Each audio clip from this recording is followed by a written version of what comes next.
देखिए, जैसा कि आप सभी को विदित है कि जनपद जौनपुर थाना नेवड़िया अंतर्गत शाम के 7 बजे आज से 3 दिन पहले एक ग्राहक सेवा केंद्र से जब दो व्यक्ति अपने ग्राहक सेवा केंद्र का पैसा लेके अपने घर के लिए जब जा रहे थे, तब इनके बैग में लगभग 9,27,000 रुपये, एक मोबाइल फ़ोन, एक पीओएस मशीन इत्यादि थी।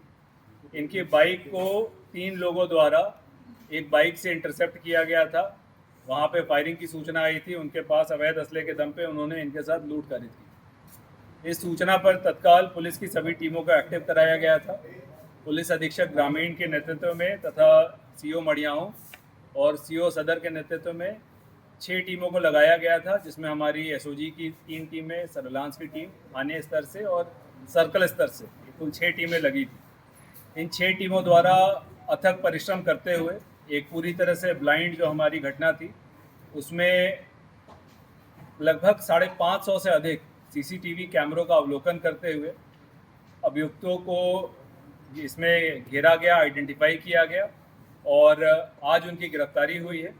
गिरफ्तारी के क्रम में पुलिस के द्वारा जब इसमें गिरफ्तारी किया जा रहा तो उन्होंने मुठभेड़ का प्रयास किया और गिरफ्तारी के दौरान इनको गिरकर चोट लगी है, जिसमें इनको फ्रैक्चर आया है, जिसका प्राथमिक इलाज कराते हुए अब इनको न्यायिक अभिरक्षा में भेजा जा रहा है।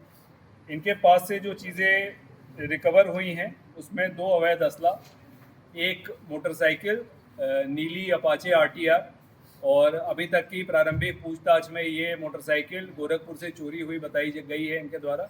इसमें भी गहनता से जांच की जा रही है और चोरी के मुकदमे में भी इनको बुक किया जाएगा। इनके ये जो हमारे अभियुक्त इसमें गिरफ्तार हुए हैं उसमें मुख्य अभियुक्त हमारे अरविंद राजभर उर्फ मंगनू, जो मूल रूप से मड़ियाओं थाना क्षेत्र का रहने वाला है। इसके ऊपर पूर्व के 4 मुकदमे हैं, जिसमें डकैती और गैंगस्टर संबंधी मुकदमे भी पंजीकृत हुए हैं। राजन राजभर ये जनपद वाराणसी के थाना जनसा का एचएसबी है। इसके ऊपर भी डकैती, आर्म्स एक्ट, गैंगस्टर इत्यादि के मुकदमे पूर्व के पंजीकृत हैं। और साथ में तीसरा अभियुक्त विकास राजभर, ये हमारे थाना जलालपुर जनपद जौनपुर का रहने वाला है।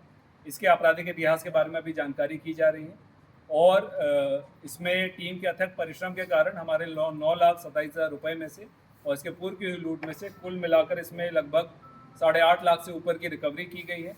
इसमें जो अवैध असले थे वो बरामद किए गए हैं। अभियुक्तों द्वारा जो हमें सीसीटीवी फुटेज के अवलोकन में जो इनके द्वारा कपड़े, जूते, हेलमेट पहना गया था वो बरामद किया गया है। जो मोटरसाइकिल प्रयोग इसमें की गई थी, इसको भी इनके द्वारा जो है पुलिस से छुपाने का प्रयास भी किया गया था, एविडेंस डिस्ट्रॉय करने का प्रयास किया गया था, उसे बरामद किया गया है। वो जिस चोरी के मुकदमे में है उसमें भी उसको लिंक किया जा रहा है।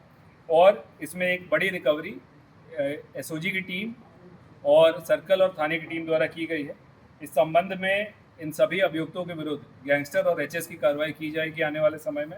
और साथ ही इसमें अनावरण करने वाली और गिरफ्तारी करने वाली टीम को जनपद स्तर से और रेंज स्तर से 25,000 का इनाम भी दिया जाए। 2 सवाल हैं। पहला सवाल ये कि क्या मास्टरमाइंड इसमें है कि नहीं, और दूसरा कितने दिन लोगों ने कोशिश की इस शिकार को करने की। देखिए, अभी तक की प्रारंभिक पूछताछ में और सीसीटीवी फुटेज के अवलोकन से ये स्पष्ट हुआ है कि ये पिछले 10 दिनों से इसके द्वारा इनमें रेकी की जा रही थी और ये चौथा प्रयास था, जिसमें इन्होंने पहले 1-2 प्रयास में इनके पास ये सूचना आ गई थी कि इनके पास ज़्यादा पैसा नहीं है, तो इन्होंने बड़ी माइन्यूटली इसको प्लान किया था और हर दिन के एविडेंस हमारे पास कलेक्टेड है। और साथ ही इस प्रकार से इसको प्लान करने में इसके पीछे जो लोग रहे हैं उसके ऊपर भी इनसे कायदे से पूछताछ करते हुए, बैकवर्ड लिंकिंग करते हुए, ये विवेचना यहाँ समाप्त नहीं हो रही है। हमारे पास क्रेडिबल लीड्स हैं जिसके ऊपर अभी हम काम करने वाले हैं और अगर इसमें इनको सहयोग करने में जिन लोगों की अभी तक प्रारंभिक पूछताछ में पहचान हुई है उनकी भी गिरफ्तारी और उनको भी इन्हीं धाराओं में हम बुक करेंगे। सर, जनपद में सर बकरानी केंद्र जैसे तमाम लूट हो रही है, उसके लिए क्या पुलिस का प्लान है, क्योंकि उनके लिए कोई सुरक्षा नहीं होती। देखिए, ये ग्राहक सेवा केंद्र से लूट का ये पहला घटना आया है और क्योंकि कई ग्राहक सेवा केंद्र हर थाना क्षेत्र में है और जैसा कि अभी तक की इस जांच में पता चला कि 25,000 तक के इनसे निकाला जाता है। इनके यहाँ काफ़ी लोगों का आना जाना, पैसों का मूवमेंट रहता है।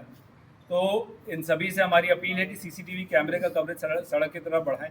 कल इसी क्रम में जनपद के सभी ग्राहक सेवा केंद्र और छोटे सराफा के दुकानों की बैठक थानेवार ली जा रही है, उनसे समन्वय स्थापित किया जा रहा है और टारगेट हार्डनिंग जो कंसेप्ट होता है उसके अंतर्गत वहाँ पे जैसा कि आप सभी को विदित है, हम लोगों ने 110 पुलिस बूथ का निर्माण किया है और सरकारी स्तर से भी हम लोगों ने लगभग 200 जगहों की सीसीटीवी कैमरा कवरेज और बैरियर की व्यवस्था की है।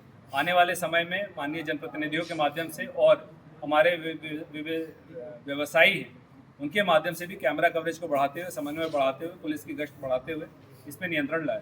सर, जो कैश का मूवमेंट होता है उसमें पुलिस का सहयोग लेकर के अगर वक्रांगी केंद्रों को लेकर के बात करी जाए तो पिछले जो भी घटनाएं हुई वक्रांगी केंद्र को लेकर के हुई है, तो उसको कैश मूवमेंट पे भी कुछ जो है अगर उनको सुरक्षा मुहैया करा जाए। देखिए, जहाँ कहीं भी कल इसीलिए बैठक ली जा रही है कि जहाँ कहीं भी अगर ज़्यादा कैश मूवमेंट है या कैश मूवमेंट किस समय करें, इस संबंध में हम उनको अवगत भी कराएंगे कि जिस समय भीड़ भाड़ है, रात के समय में कैश लेके मूव ना करें और जहाँ पे भी आप उस धन को रख रहे हैं, संचित कर रहे हैं, वो ऐसी जगह हो जहाँ पे आपका कोई वॉलंटियर या आप स्वयं हो।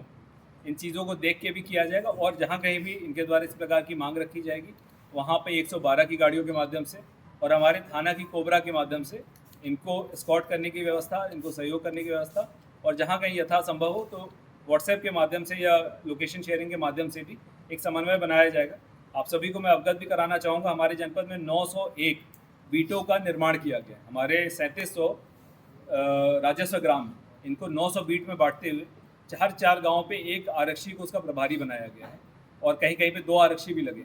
उनके माध्यम से इन सभी का समन्वय स्थापित करते हुए एक समन्वय के साथ और सुरक्षा की बढ़ोतरी की जा सके, इसके लिए भी हम सब प्रयास करें। 4 जुलाई से भूरा बादशाहपुर के लूट में भी इनका नाम सामने आया था। ये असलहे कहाँ से इनके पास आए? ये अभी तक जो असले आए हैं इसकी बैकवर्ड लिंकेजिंग में इनके द्वारा बताया गया है कि इनके किस साथी द्वारा इनको ये असला प्रोवाइड कराया गया, उस पर भी बैकवर्ड लिंकेजिंग चल रही है और अवैध असलों के विरुद्ध हमारी कार्रवाई लगातार जारी है और